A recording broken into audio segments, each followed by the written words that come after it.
7 de la mañana con 56 minutos. Vamos a darle la bienvenida al presidente del Colegio de Abogados de Honduras, el abogado Gustavo Solórzano. Abogado, gracias por estar con nosotros. Bienvenido. Un gusto, Jackie, y un placer saludarle, igual desearle una excelente semana y un excelente lunes, ¿verdad? Bueno, el fin de semana se ha conocido que ya han citado a los 3 consejeros del Consejo Nacional Electoral por parte de las autoridades del Ministerio Público. ¿Qué reacción le merece a esta citatoria que le han hecho a los 3 consejeros del Consejo Nacional Electoral, viendo todo lo que está pasando en el tema político electoral y que ya el Ministerio Público ha extendido la citatoria que usted está observando en pantalla?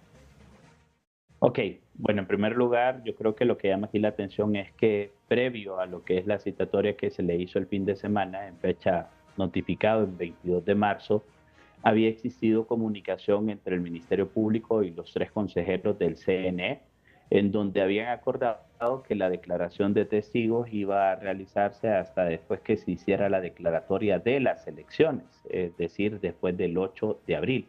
Y aquí lo que llama la atención es de que durante el fin de semana y derivado de todo lo que ha venido suscitándose durante la semana anterior, desde el miércoles 19 de marzo, con la denuncia que hace la consejera José López, después con los sucesos del día viernes en cuanto a la reunión, bueno, en cuanto al informe que se tenía que presentar por parte de Fuerzas Armadas ante el Pleno de Consejeros, luego surge esta reacción de parte de la Fiscalía, en donde se le cita en su condición de testigos, ¿verdad? Eso es muy importante aclararlo porque en la nota, por lo menos en la que yo leí, estaban citados, ahí lo dice también en su condición de testigos para que puedan brindar declaración de todo lo que ha ocurrido. Lo que sí llama la atención es ese elemento, de que ya ellos habían aceptado, incluso en una notificación de parte o en un oficio firmado por el fiscal general de la República, el abogado Joel Zelaya, en donde había aceptado que la rendición de la declaratoria de parte de los consejeros fuera hasta el 8 de abril. Entonces, se genera suspicacia y esto es lo que ha venido generándose. Hay un ambiente muy tenso ya aquí en toda la parte nacional, digámonos, en torno a lo que han sido las elecciones primarias. Y yo aquí quisiera hacer una reflexión porque todo está orientado en base a 2 instituciones, Consejo Nacional Electoral y Fuerzas Armadas. Y aquí volvemos a señalar de quién es la responsabilidad de todo lo que ocurrió el 9 de marzo de ambas instituciones. Y lo que estamos diciendo, lo que siempre se ha dicho, es que se tienen que deducir las responsabilidades a quienes se demuestre que participaron, que tuvieron culpa o en su caso incluso dolo. Y que en el caso de que hay actores intelectuales que planificaron todo esto desde fuera de Fuerzas Armadas, desde fuera del Consejo Nacional Electoral, el Ministerio Público también tiene que emprender las investigaciones. Pero aquí se ha polarizado tanto esta temática, en lugar de buscar soluciones, en lugar de realizar las investigaciones de manera objetiva, hay un grupo que se ha parcializado en favor de las Fuerzas Armadas, otro grupo en favor de los consejeros, y no debe de consistir en eso. Debe de consistir en realidad de encontrar quiénes son los responsables en ambas instituciones, ya que de manera armónica ambas instituciones tenían el deber de realizar todo el proceso en cuanto al transporte, custodia, vigilancia. Constitucionalmente le corresponde a las Fuerzas Armadas, pero logísticamente a quien le ha venido correspondiendo también es al Consejo Nacional Electoral, y que de esta manera se le puedan dar explicaciones a la población hondureña. Pero comenzamos a caer en una serie de juegos posteriores en donde hemos visto incluso divisiones al interno del Consejo Nacional Electoral,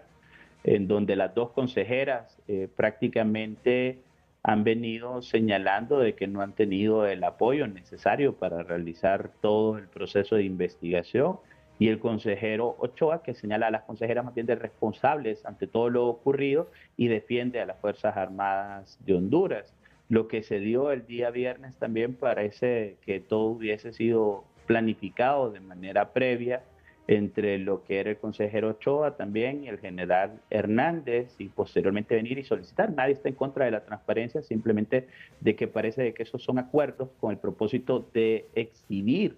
Y eso no es lo que busca o no es lo que se requiere de una institución como las Fuerzas Armadas y el Consejo Nacional Electoral. Y lo otro que me resulta más grave y que no quiero dejarlo de mencionar ya aquí es de que durante los últimos años pareciera de que quien llega al gobierno pelea ese apoyo de las Fuerzas Armadas y las Fuerzas Armadas en realidad están al servicio de la población hondureña,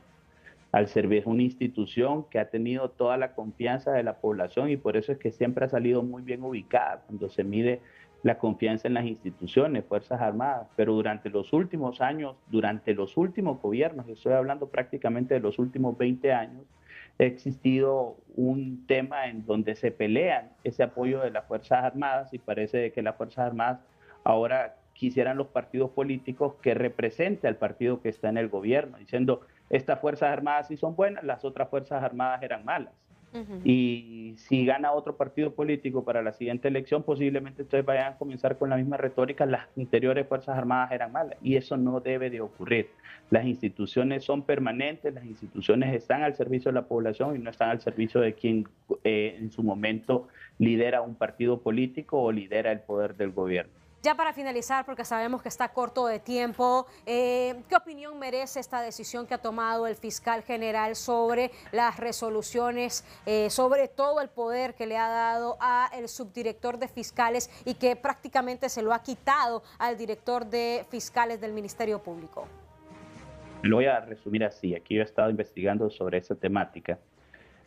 también que se dio dentro del fin de semana. Mire todo lo que tuvimos durante el fin de semana. Se da esta instrucción, se dan las citatorias, se da un consejo de ministros, se da todo un ambiente, continuamos con ese ambiente mediático en contra, unos a favor de Fuerzas Armadas, otros señalando al CNE, pero ya sin objetividad, sino más bien con apasionamiento. Pero ni en los partidos de fútbol veo que apoyan tanto al Olimpia o al Motagua cuando se enfrentan. Y en cuanto a esta temática que usted me dice, fíjese que yo he estado investigando y lo que me dicen incluso algunos expertos, no es mi área, el derecho penal, de que todo esto lo que va a representar más bien es atrasos dentro del Ministerio Público. Esto se convierte en un acto administrativo y se presume que los actos administrativos pues tienen toda la legalidad correspondiente y en el caso de que alguien considere que es incorrecto pues tiene que impugnarlo ante la instancia que corresponda, pero efectivamente es ir en contra de lo que se manda en la normativa interna del Ministerio Público, es darle atribuciones, quitarle las atribuciones al director de fiscales, darle atribuciones a un subdirector de fiscales y concentrar justamente todo el tema de los requerimientos que en la práctica, según tengo conocimiento, pues los jefes de fiscalías, pues ellos podían realizar los requerimientos correspondientes. Hoy no, hoy tienen que informarlo al subdirector de fiscales y entenderé que el subdirector, por lo que dice la instrucción, por lo que dice ese memorándum, tendrá que verlo también con el fiscal general. Entonces lo que está generando es una concentración al final de las atribuciones que